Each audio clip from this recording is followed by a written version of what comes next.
There is a number sitting inside the Indiana Fever's front office right now that looks completely reasonable on the surface. It has a clean narrative attached to it, it has fan support behind it, it has the kind of emotional momentum that makes bad decisions feel inevitable. That number is $1.4 million.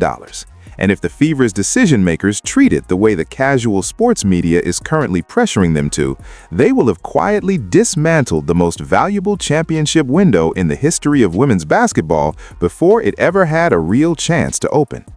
This is not a hot take. This is not contrarian analysis designed to generate controversy.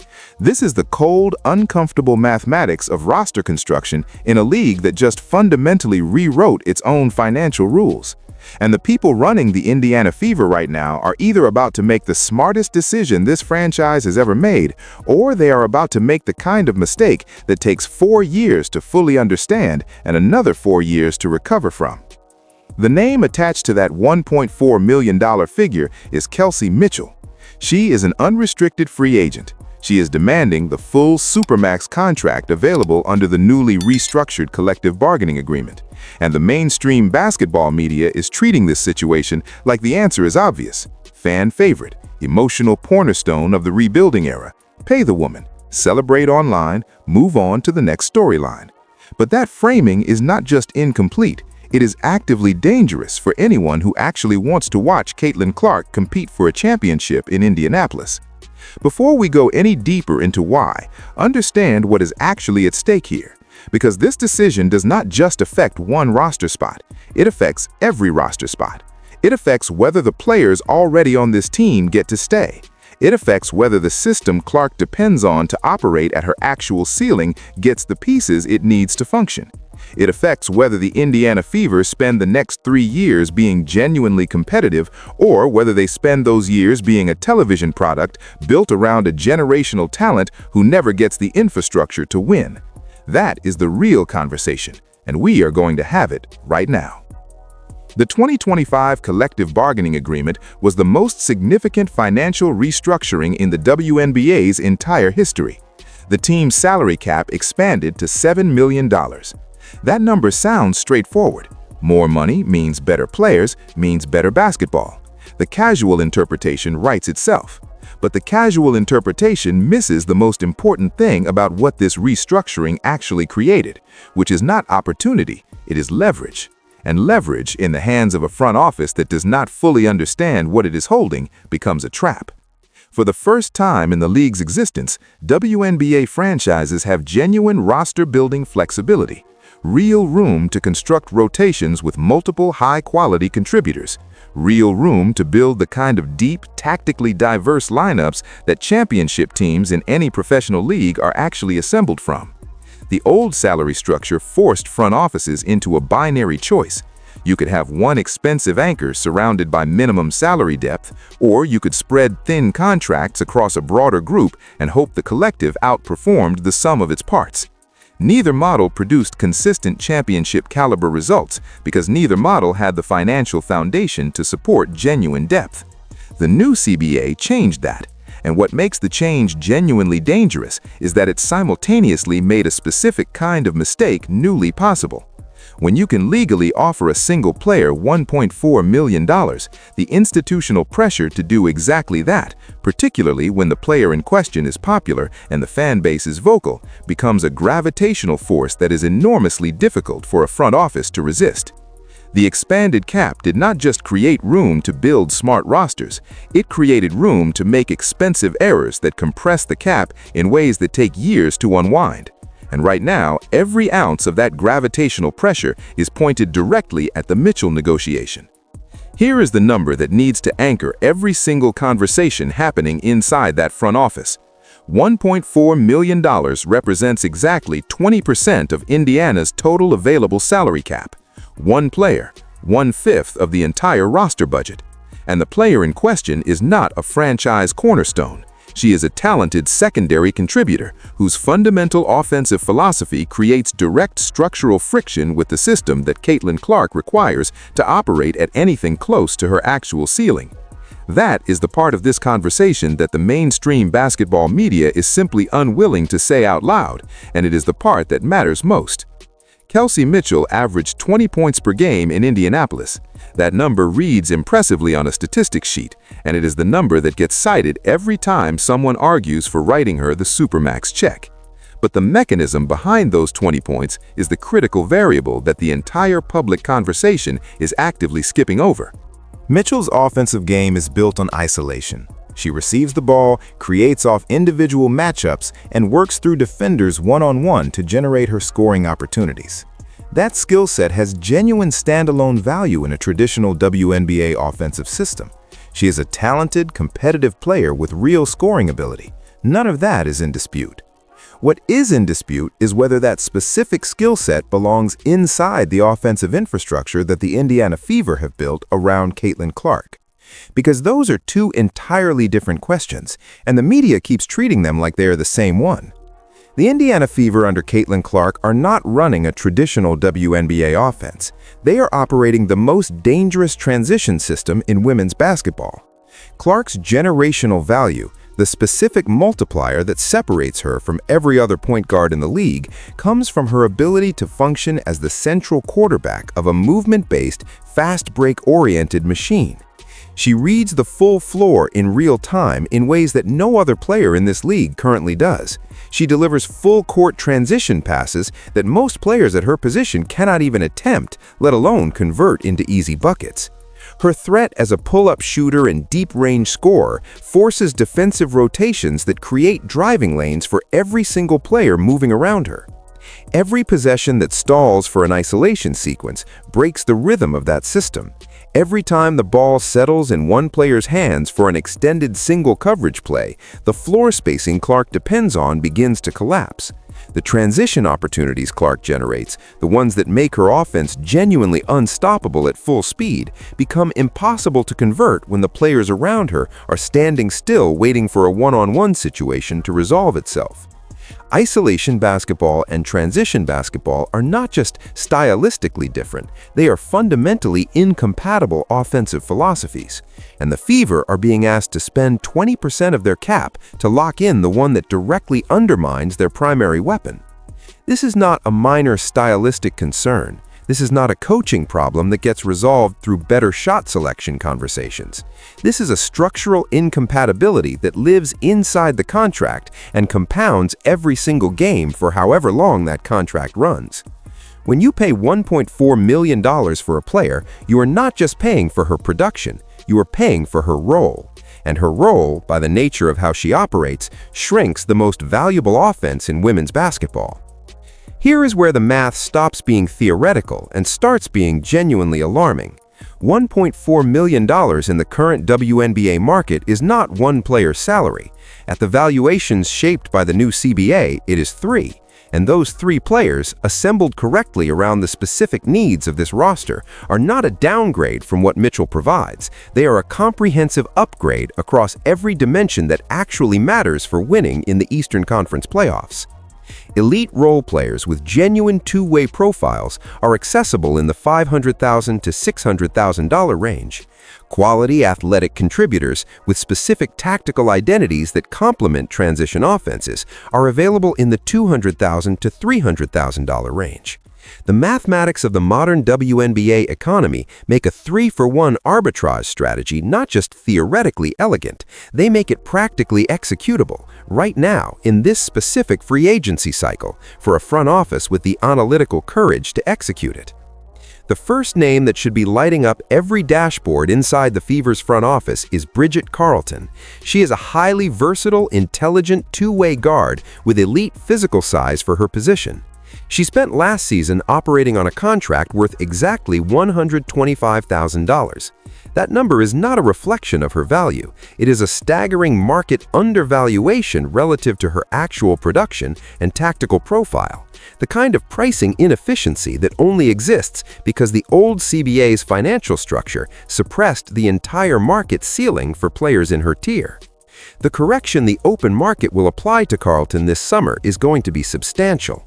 Realistic contract projections land her somewhere in the $500,000 to $600,000 range.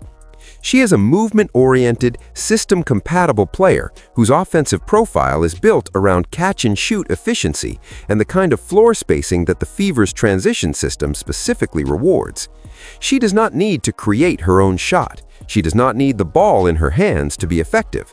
She needs to be in the right position when Clark is already reading the floor and making decisions, and she has demonstrated exactly that capability in the situations where she has been given the opportunity. Carlton is not a consolation prize for losing Mitchell. She is a purpose-built component for the exact system the Fever are trying to run.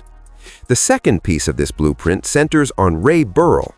She is a wing player who spent last season in a deeply dysfunctional Los Angeles Sparks situation that suppressed her statistical output by surrounding her with inadequate playmaking infrastructure. Understanding what Burrell actually is requires separating what she produced in that environment from what she is capable of producing in a different one.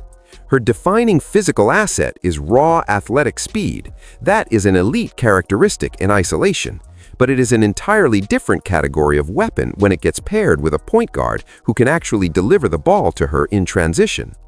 In Los Angeles, Burrell never had that quarterback. She possessed the speed without the system capable of activating it.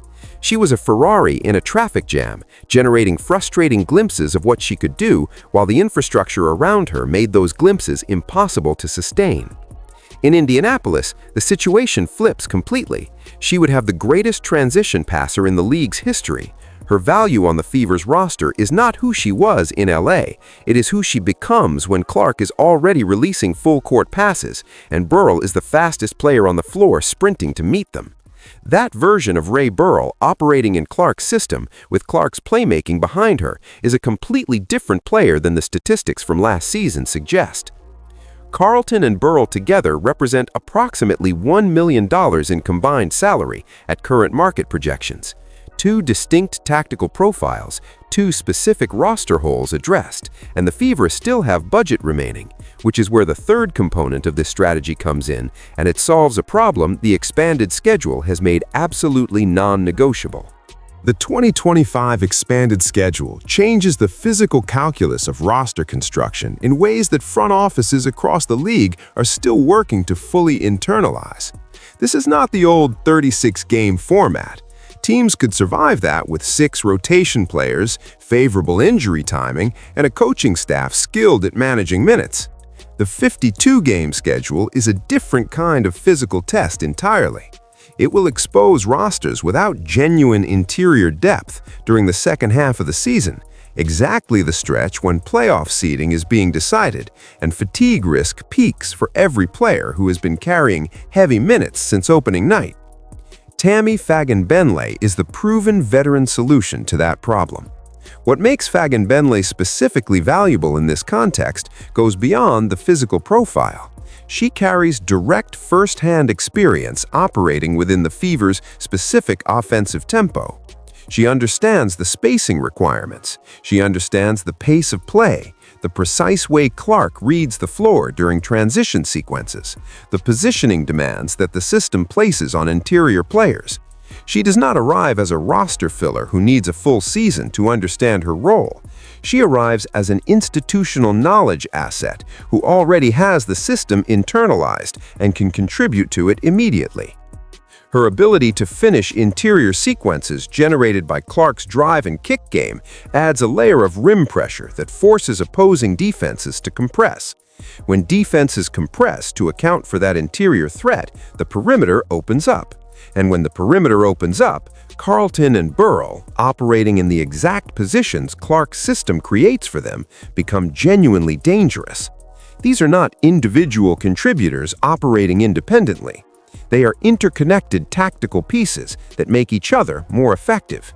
That kind of systemic synergy is what separates good rosters from championship rosters, and it is what $1.4 million spent on one isolation scorer cannot produce. For organizations willing to gamble on developmental upside, Moore's Letitia Amahira represents a younger alternative. She is a raw but athletically gifted forward whose ceiling within Clark's system is genuinely difficult to project, and it is difficult to project precisely because she has never operated alongside a playmaker of Clark's caliber. The risk is real. A young forward with Amahira's physical tools, who has never had elite playmaking infrastructure around her, could develop in unpredictable ways. But the upside of a physically mobile young forward discovering her offensive game beside the league's premier transition quarterback at a price point that preserves budget flexibility rather than consuming it is exactly the kind of calculated investment that elite front offices make when the situation calls for it. 3 players, 3 distinct positions addressed, 3 different tactical profiles that collectively fill every roster void that Mitchell's departure creates, for the exact financial commitment as one isolation scorer whose game creates friction with the system. The arithmetic is not close, but the arithmetic is only the beginning of why this decision matters as much as it does. The retention mathematics on Lexi Hull and Sophie Cunningham are directly connected to the Mitchell contract decision, and the mainstream basketball conversation is almost completely ignoring this link. The two situations are not separate. They are financially intertwined in a way that means the Fever cannot actually evaluate the Mitchell decision in isolation. Choosing to write that Supermax check does not just commit $1.4 million to one player. It structurally constrains the conversations happening with 2 of the most important contributors to this roster's identity. Hull is one of the most underappreciated defensive assets in the entire league. She is a disciplined, high-motor perimeter defender who disrupts opposing primary ball handlers through relentless off-ball activity and generates transition opportunities that directly feed Clark's strengths. Her presence on the floor gives the Fever a functional defensive identity without requiring her to carry any offensive responsibility. She is the kind of player who makes the players around her measurably more effective without ever appearing on a highlight reel for it. That is the most underpaid profile in professional basketball, regardless of league, because the value is real and the market recognition consistently lags behind it. Quality contributors with Hull's profile do not accept minimum contracts indefinitely once the market fully recognizes what they provide. Hull has legitimate leverage in the current environment, and if the Fever have already exhausted their cap flexibility on the Mitchell Supermax, they are negotiating with her from a position of structural weakness.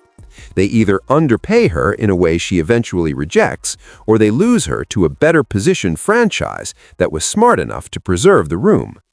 Either outcome weakens the defensive infrastructure that Clark depends on in ways that never fully show up in the box score, but show up constantly in close games against elite competition. Sophie Cunningham's situation carries additional organizational weight because of what she represents to the specific culture this roster has built. Cunningham is the Fever's physical enforcer, the veteran whose presence on the floor communicates to opposing players that there are real consequences for taking liberties with Caitlin Clark. That dynamic is not incidental. The NBA's competitive landscape has made it abundantly clear that Clark draws more physical defensive attention than any other player in the league, specifically because her value is so transparent and her impact is so immediate. Managing that reality requires a player who brings physical accountability without needing to be coached into it in the moment. Cunningham is also a legitimate three-point threat who provides floor spacing without demanding ball-dominant possessions. She is exactly the kind of low-maintenance, high-value contributor that championship rotations depend on. She does not need plays called for her to be effective. She does not disrupt the offensive rhythm by requiring the ball to operate. She spaces the floor, protects her teammates, and hits open threes when Clark's playmaking creates them. Losing her for cap reasons while simultaneously paying an isolation scorer to slow down the offense is not a complicated financial mistake to describe. It is organizational self-sabotage dressed up as loyalty. The combined value of retaining Hull and Cunningham extends beyond their individual statistical contributions. These two players represent the defensive backbone and the competitive culture of a team that has built a genuine identity. Championship rosters are not assembled entirely from metrics. They are assembled from players who understand their specific roles and execute them without ego, season after season, in the moments that decide playoff series. That kind of culture takes years to build. The Fever have it right now, and it is only financially sustainable if the Supermax line item stays empty. Portland and Toronto are entering 2026 free agency as expansion franchises with clean cap sheets and ownership groups that are aggressively motivated to generate immediate credibility with brand new fan bases. That context matters enormously for how the Fever should be thinking about the Mitchell negotiation, and the mainstream conversation is almost entirely missing it. Expansion teams operating in year one of their existence are historically willing to significantly overpay for name-brand veterans. The calculus is different for them. They do not necessarily need Mitchell to be efficiently priced relative to her actual production value. They need her to be a recognizable name that validates their competitive identity for a new market that has no prior loyalty to build on. Mitchell is exactly that kind of player. She is popular, she is marketable. She has built a public profile through her years in Indianapolis that translates to the kind of immediate fan connection that a new franchise in a new market needs in its first season. That market dynamic is not a threat to the Fever. It is an arbitrage opportunity in disguise.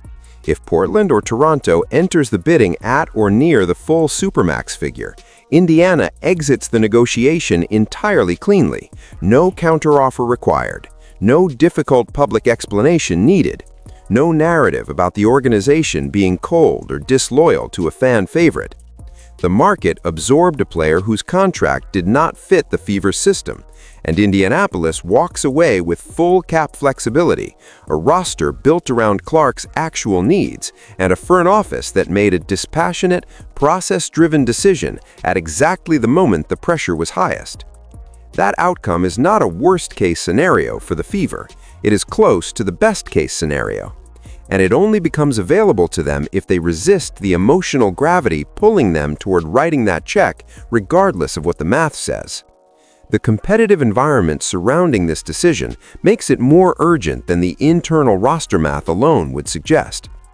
New York and Connecticut have reached the Eastern Conference's upper tier through precisely the kind of movement-oriented, depth-driven roster construction that the 3-for-1 blueprint is designed to deliver. These are not franchises that get beaten through individual isolation production. They get beaten through superior systemic pace, through lineup configurations that force their defense into rotational decisions they cannot execute at full speed across 4 quarters of playoff basketball.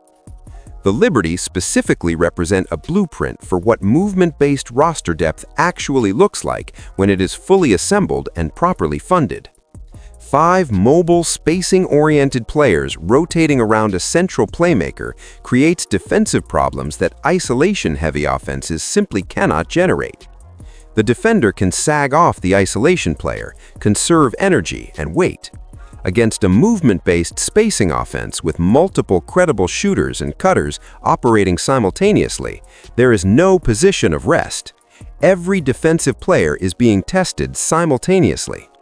The collapse and recover cycle that defenses rely on in the half court becomes impossible to execute cleanly at the pace Clark's system demands.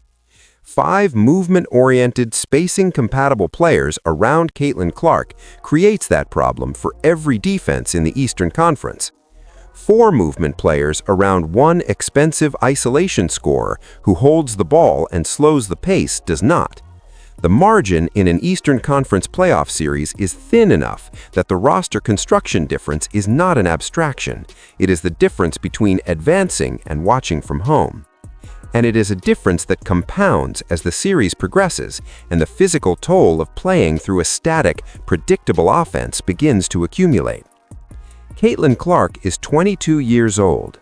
She is operating in the early stage of what could become a 15 or 20-year professional career.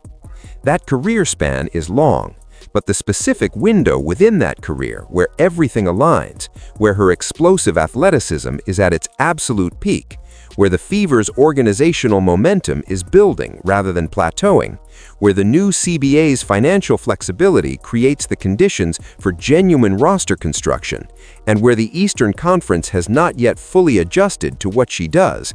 That window is not 15 years. That window is right now, and it is finite in ways that the long career arc obscures. Front offices that misallocate resources during windows like this do not typically receive clean second chances. Organizational momentum is not a renewable resource that resets automatically. It compounds when the right decisions get made, and it dissipates when the wrong ones do. The NBA's history is full of instructive cautionary tales. Franchise after franchise, built around genuinely elite cornerstone players, undermined their own championship windows by committing excessive cap resources to secondary pieces whose contracts created structural financial rigidity at exactly the wrong moment. The player in question was usually popular. The decision was usually emotionally logical in the short term. The consequences took 2 or 3 seasons to fully materialize, by which point the star player's prime years had already been partially consumed and the organizational window had quietly closed. The WNBA's new economic structure makes those same mistakes newly possible in women's basketball for the very first time.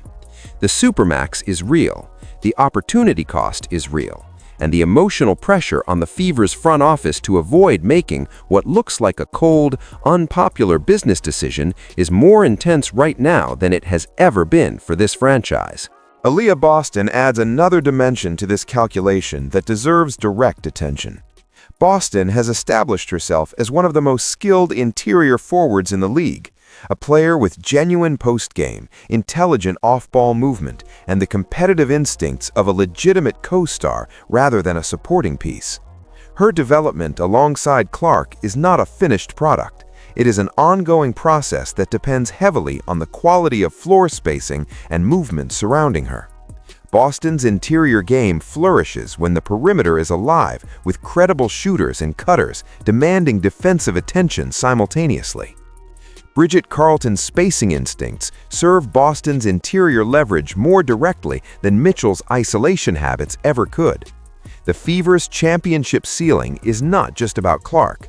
It is about what Clark and Boston can become together over the next 4 or 5 years when surrounded by the right pieces. The Indiana Fever have never had a decision quite like this one sitting on their table.